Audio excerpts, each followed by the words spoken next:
ओम नमो भगवते वासुदेवाय नमः। ओम नमः शिवाय। Hariom Sharma money tips channel पर आप सभी का स्वागत है।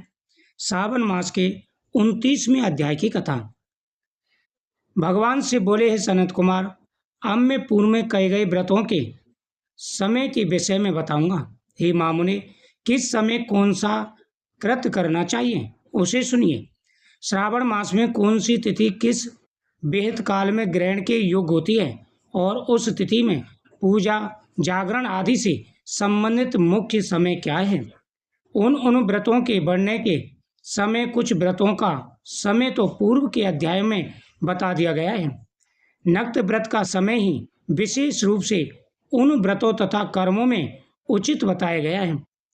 दिन में उपवास करें तथा रात्रि में भोजन करें, यही प्रधान नियम है। सभी व्रतों का उद्यापन उन व्रतों की तिथियों में ही होना चाहिए। यदि किसी कारण से उन तिथि में उद्यापन असंभव हो तो पंचांग शुद्ध में एक दिन पूर्व अधिवासन करके और दूसरे दिन आधार पूर्वक होम आदि कृत्यों को करना चाहिए। धारण पारण व्रत में तिथि का घटना या बढ़ना कारण नहीं है। श्रावण मास के शुक्ल पक्ष की प्रतिपदा तिथि में संकल्प करके उपवास करें, पुनः दूसरे दिन पारण करें, इसके बाद दूसरे दिन उपवास करें। इसी क्रम से करता रहे। व्रती को चाहिए कि वह पारण में हविष्य, अग्नि, मूंग, चावल आदि ग्रहण करें। एकादशी तिथि में पारण का दिन हो जाने पर 3 दिन निरंतर उपवास करें। रविवार व्रत में पूजा का समय प्रातःकाल होना चाहिए। सोमवार के व्रत में पूजा का प्रधान समय सायंकाल का कहा गया है। मंगलवार, बुधवार और गुरुवार के व्रत में पूजन के लिए मुख्य समय प्रातःकाल है। शुक्रवार के व्रत में पूजन उषा काल से लेकर सूर्योदय के पूर्व तक होना चाहिए तथा रात्रि में जागरण करना चाहिए। शनिवार के दिन व्रत में नरसिंह का पूजन सायंकाल में करें। शनि के व्रत में शनि के दान के लिए मध्यम मुख्य समय कहा गया है। हनुमान जी के पूजन का समय मध्यम है। अश्वत्थामा का पूजन प्रातःकाल करना चाहिए।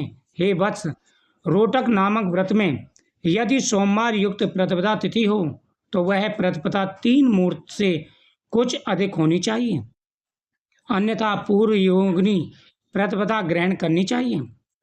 औदुंबर द्वितीया सायंकाल व्यापनी मानी गई है। यदि दोनों तिथियों में पूर्व भेद हो तो तृतीया संयुक्त तृतीया ग्रहण करनी चाहिए।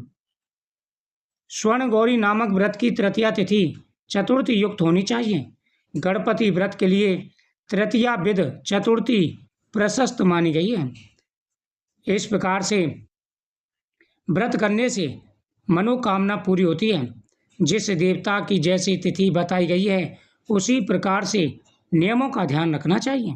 यदि पूर्णिमा तथा श्रवण दोनों का पूर्व दिन एक मुहूर्त के अंदर योग हो और दूसरे दिन 2 मुहूर्त के भीतर दोनों समाप्त हो, तब पूर्व दिन ही दोनों कर्म होने चाहिए। यदि हस्त नक्षत्र दोनों दिन अपराह काल व्याप हो तब भी दोनों कृत पूर्व दिन ही संपन्न होने चाहिए। श्रावण कर्म में उपाकर्म प्रयोग के अंत में दीपक का काल माना गया है। इस दीपदान तथा सर्वबलि दान कर्म में अस्त काल व्यापनी पूर्णिमा प्रशस्त है। ग्रीब के उत्सव में मध्यम व्यापनी पूर्णिमा प्रशस्त होती है। रक्षाबंधन कर्म में अपराह व्यापनी पूर्णिमा होनी चाहिए। इसी प्रकार संकट चतुर्थी चंद्रोदय व्यापनी ग्रह होनी चाहिए।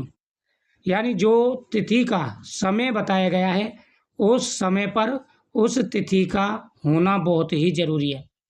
गणेश चतुर्थी, गौरी चतुर्थी और बहुला चतुर्थी, इन चतुर्थियों के अतिरिक्त अन्य सभी चतुर्थियों के पूजन के लिए पंचमी विदा कही गई है। कृष्ण जन्माष्टमी तिथि निश्चित काल व्यापनी ग्रहण होनी चाहिए।